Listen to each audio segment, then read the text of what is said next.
¿Qué tal? En el último video vimos la parte estética de la serigrafía y en este video vamos a ver la creación de lo que son los archivos Gerber.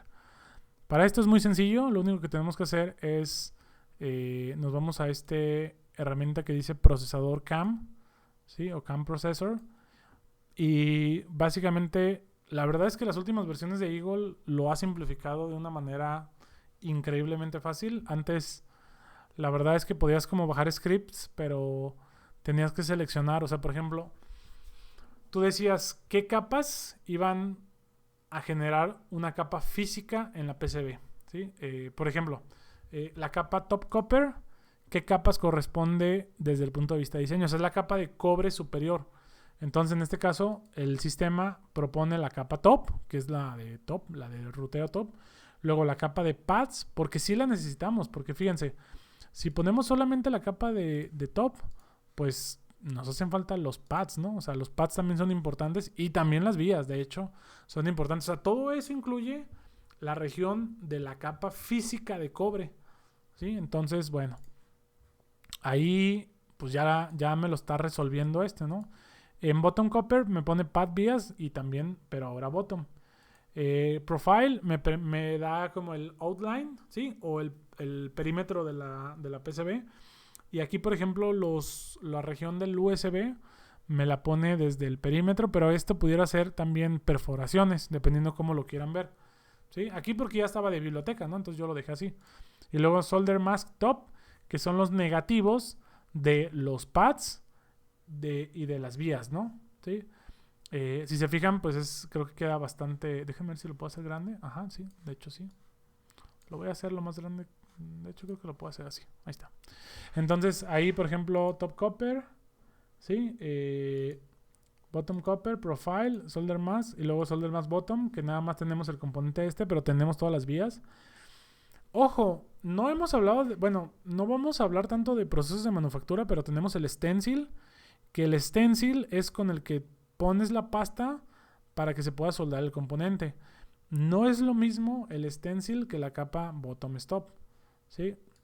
Esta capa es la del stencil y fíjense que tiene algunas consideraciones. Por ejemplo, el thermal pad lo separa como en varios cuadros porque si dejaran en el stencil un recuadro tan grande como pues imagínate, le pasas la pasta y se queda un bonche de pasta muy muy grande. Entonces es la diferencia, ¿no? O sea, no confundir el solder mask con el solder paste. Solder paste es pues pastas de soldadura, ¿no? De la capa top.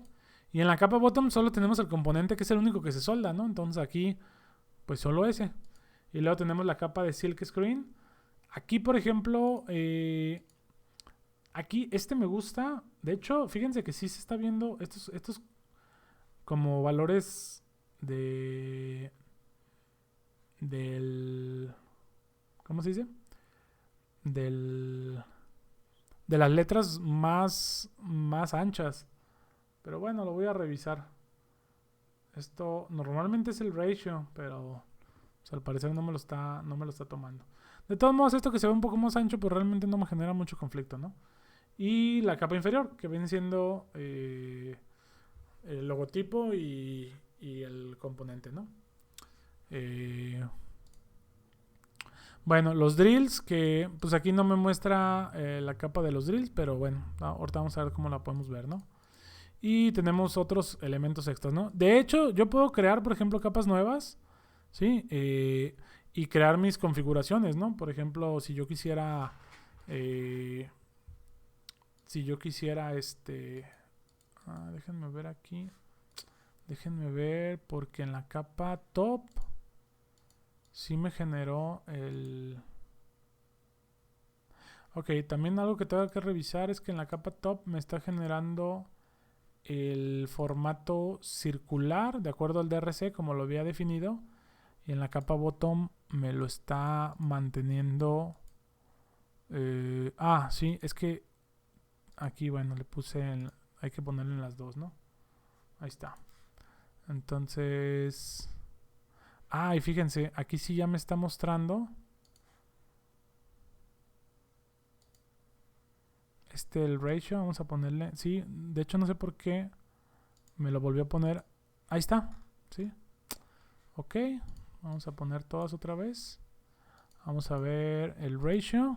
8, clic derecho, cambiar grupo. Ahí está. Sí, no sé por qué hace rato no me lo estaba considerando. Otra vez me voy a Cam Processor.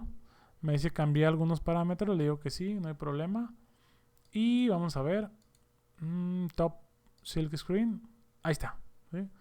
Ya no tenemos este problema. Ahora, la verdad es de que esto del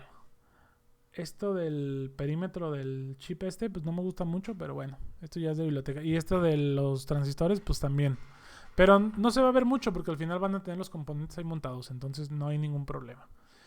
Bueno, entonces aquí lo que les estoy diciendo es prácticamente ya en las versiones finales del Eagle, lo único que tenemos que hacer es darle clic a este botón. Déjenme lo pongo acá porque como les...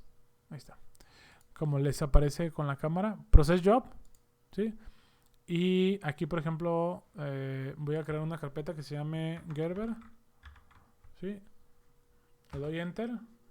Me dice que... Ok, me dice que no existe. Entonces le doy New Folder. Le doy Gerber. Y le voy a poner aquí Select Folder. Me dice que el trabajo ha sido procesado de manera satisfactoria. Y aquí está, ¿no? De hecho, no necesitaba ponerlo en carpeta, ¿no? Siempre me pasa eso.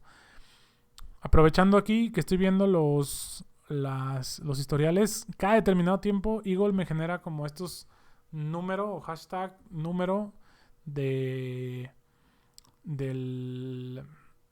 versiones del archivo, ¿no? Y de hecho esto yo lo puedo quitar, o sea, aquí no lo voy a hacer porque luego me puede sobreescribir, pero si yo le quito el número 1 y le quito aquí el número 1, yo puedo tener como una primera versión de la primera vez que me guardó este archivo. Esto puede llegar a ser conveniente cuando por algo hiciste algo que te equivocaste y te estás dando cuenta muy tarde y quizás la mejor opción sea regresar a una versión previa. Es como un historial de versiones, ¿no? Se me hace un poco sucio la manera en la que genera los archivos. Yo sinceramente cuando termino un diseño y ya lo validé y todo, yo borro todos esos archivos, ¿no? O sea, porque me generan más que nada, pues no me gusta estarlos viendo. Entonces, bueno. Ahora, ¿cómo puedo yo visualizar o corroborar los Gerbers? Pues con un programa externo. Siempre es muy importante corroborarlos, visualizarlos. Entonces yo tengo un programa que es gratuito que se llama Gerb. Es Gerbv. ¿Sí? Y básicamente es un programa muy simple. Y pues como es gratuito, pues no es un programa tampoco que tenga muchas capacidades, ¿no? Pero básicamente lo que hace es de que me permite visualizar. Déjenme ver aquí. ¿Dónde está? Aquí. Lo que me permite es visualizar los Gerbers recién generados. Y esto me ayuda porque a algunas de las veces sí llegase a pasar que los archivos tienen algunos problemas. Aquí, por ejemplo, me separa por drill files y Gerber files. Abro los Gerber. Si quiero ver los drills, a veces con los drills tengo algunos problemas con este programa. Pero vamos a ver si me los muestra. Sí me los cargó. Ahorita vamos si los muestra bien. Y aquí lo que estamos viendo pues son las capas, ¿no? De hecho, puedo ponerle el High Quality que mejora un poco la visualización de las capas. Y aquí la recomendación es pues tratar de revisar las capas una por una y sus combinaciones. Por ejemplo, los drills los podríamos revisar, o yo los reviso casi siempre con el solder, no, con el copper top. Ahí vemos que, por ejemplo, sí caen pues prácticamente dentro, ¿no? Inclusive el drill lo podemos subir para que se vea un poquito mejor, o inclusive ponerle un color más llamativo, ¿no? Para que se vea un poco más cargado, ¿sí? Ahí, por ejemplo, y se ve un poquito mejor, ¿sí? Y luego, por ejemplo, tengo Copper Bottom. También puedo poner el drill para visualizar cómo se ve, ¿sí? Luego tengo el Profile, que es el perímetro, ¿sí? El perímetro se ve algo ancho, pero realmente toma el centro de la línea, ¿no? Es una línea como vectorizada, que al final son puntos de origen y puntos de fin, entonces no importa que esté ancho, ¿no? Por ejemplo, yo siempre lo checo con el profile y con las capas de cobre, en este caso, o con las capas de máscara antisoldante, de máscara antisoldante. Entonces, en este caso sería el solder bottom, que sería este. ¿Sí? Ahí, por ejemplo, porque el cobre no me interesa mucho porque la máscara antisoldante cubre el cobre. Entonces, al final, pues mientras se vea bien aquí, pues se ve bien en la PCB real. Y luego tengo el solder más top con el silk screen top, que es la serigrafía top. Y también me sirve para ver que nada esté chocando, que nada esté teniendo algún problema de colisión o algo. Y aquí lo estoy corroborando, ¿no? Les digo que a veces es bastante común que me pase que, por ejemplo, este sensor que dice, o esta tarjeta que dice biosensor, de hecho ahí le iba a poner oxímetro, pero bueno. Yo creo que voy a hacer algunos cambios, obviamente, antes de mandarlo, porque hay algunas cuestiones que eléctricamente no he tenido chance de revisar por estar haciendo el video. Y desde el punto de vista funcional, entonces obviamente lo voy a verificar antes. Ese ya sería como mi responsabilidad. Pero con eso estamos corroborando esto, ¿no? Y ya si quisiéramos, por ejemplo, podríamos ver aquí el cobre. Sí, en una capa. Aquí, por ejemplo, creo que no se ve mucho. Entonces voy a poner un color, un azul, pero un poco más oscuro. ¿Sí? Que se pierde un poco con el fondo, ¿no? Pero bueno, con esto ya puedo tener como los valores, ¿no? Y puedo medir con esta regla y seleccionar acá abajo mis unidades. Yo me gusta medirlos con milímetros. Y midiendo la transversal me da la posición del tamaño en X y del tamaño en Y. Aunque ese realmente... ese siempre lo tengo bien definido en Eagle y Eagle me lo mantiene muy bien. Entonces, pues ahí está. Esto sería todo para el diseño de la tarjeta. ¿Sí? Si tienen alguna duda de alguna aplicación o de alguna consideración que no se haya tomado en cuenta, pues adelante, ¿no? Cerrando un poquito con la temática, por ejemplo, dos cosas que a veces suelo hacer en los diseños, dependiendo ya como ciertas aplicaciones. Yo suelo redondear un poquito las orillas por mera estética, ¿sí? Entonces, por ejemplo, lo voy a hacer aquí nada más como para... No sé si lo voy a hacer en esta, pero uso esta herramienta que se llama Meter. Y esta de Meter, bueno, aquí le tengo que dar clic derecho para rotar entre las posibles selecciones. Ahí, por ejemplo, estoy seleccionando el Outline o el Dimension. Me lo hace como en angular. Pero si yo le doy aquí con ángulo, yo puedo seleccionar pues un nivel de ángulo, ¿no? Entonces... por ejemplo, unos 2 milímetros. Estoy en el eje de los milímetros. Creo que es un buen radio de curvatura para la PCB. Entonces, esto tiene sus implicaciones. Porque, por ejemplo, si tú tienes, digamos, algún equipo pick and place. Y esto me pasó, ¿no? Por ejemplo, cuando configurábamos algunas tarjetas para los pick and plates, que son estas máquinas que ponen los componentes.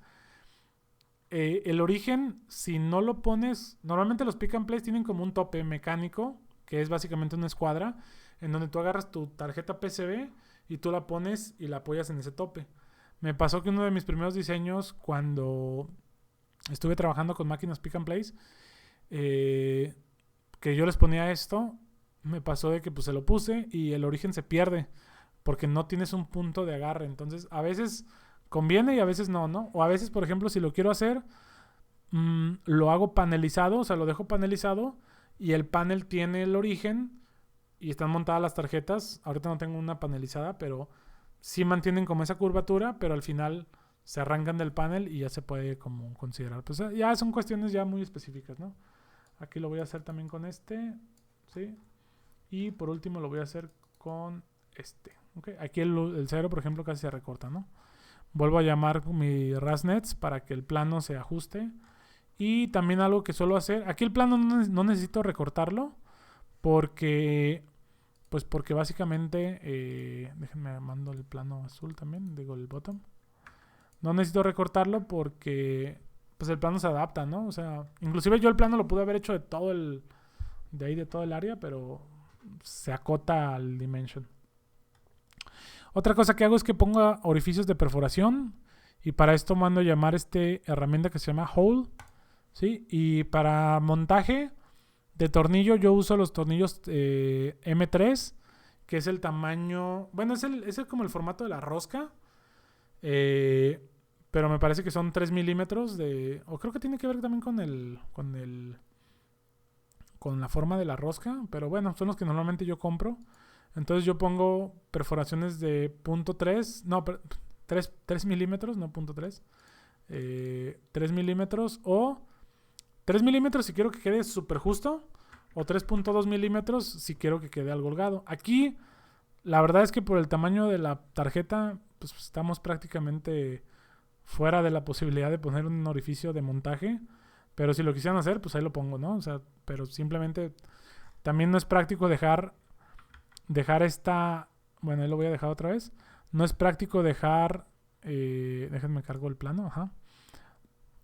No es práctico dejar esta región pues tan delgadita, ¿no? Porque esto al momento de que hagan la PCB lo más seguro es que se va a trozar aquí estos dos y va a volar con la broca, ¿no? O sea, la broca se lo va a llevar. Entonces, bueno. Esto obviamente pues sería una cuestión de que si ustedes quieren, pues lo consideren, ¿no? Normalmente también, no sé si lo mencioné, si el proyecto es un proyecto que ya tiene una definición como más grande desde el punto de vista profesional, normalmente una de las primeras restricciones es crear el outline o el dimension y dejarlo prácticamente fijo durante el periodo del diseño del proyecto, ¿no? Inclusive en muchos de los proyectos que me ha tocado hacer, diseño el outline, pongo mis orificios de perforación, le paso ese diseño antes de rutear o antes de poner nada, le paso ese diseño al ingeniero mecánico y ya que está aprobado como ese formato o ese form factor, ya comienzo yo con la PCB y empiezo a poner componentes y yo ya me muevo, pero yo sé que eso ya no lo puedo mover. De hecho, hay una herramienta que, por ejemplo, bueno, no es una herramienta, es una opción. Por ejemplo, aquí con este componente, yo le puedo dar aquí donde dice Locked y automáticamente al ponerlo, normalmente me aparecen unos candaditos, pero ahorita, bueno, creo que no me están apareciendo. Pero ya no lo puedo mover. O sea, si yo lo quiero mover, si se fijan, no me deja moverlo. O sea, estoy con la herramienta de mover y no lo puedo mover. O sea, y eso hace que de alguna manera no movamos cosas por error, ¿no? O sea, porque ya sabemos que si no tenemos que mover algo, pues no lo movemos, ¿no? O cuando la tarjeta es muy grande y pues, se te puede olvidar cuáles puedes mover y cuáles no. Entonces, desde un inicio, defines todos los que vas a dejar fijos y les pones lock y ya con eso lo puedes asegurar, ¿no? Bueno, ahora sí creo que ya con esto termino. Pues con este proyecto traté de cubrir, pues, digamos, casos específicos. O sea, traté de pensar en un proyecto que buscara casos específicos, regiones de interés. Y traté de hacer el proyecto lo más orgánico posible, ¿no? O sea, muchas de las dudas que encontraba que tenían que ver con la parte eléctrica, pues aquí me venían. Y bueno, obviamente... Pues de mi parte sí queda una revisión ya como más a detalle. Obviamente que no voy a grabar, pues voy a revisar las hojas de datos, voy a corroborar que todo haya estado bien desde el punto de vista del diseño. Pero esto al final de cuentas para ustedes no les debe de afectar, porque si hubiera algún detalle con la parte eléctrica, pues ya es una cuestión de, pues eléctrica, ¿no? Desde el punto de vista de la metodología del diseño de la tarjeta, corroboramos con los DRCs que no hubo algún error, ¿no? Entonces, bueno, culminamos con esto. Si tienen alguna duda, me lo pueden dejar en los comentarios o me lo comentan mediante un mensaje. ¿Sí? Gracias.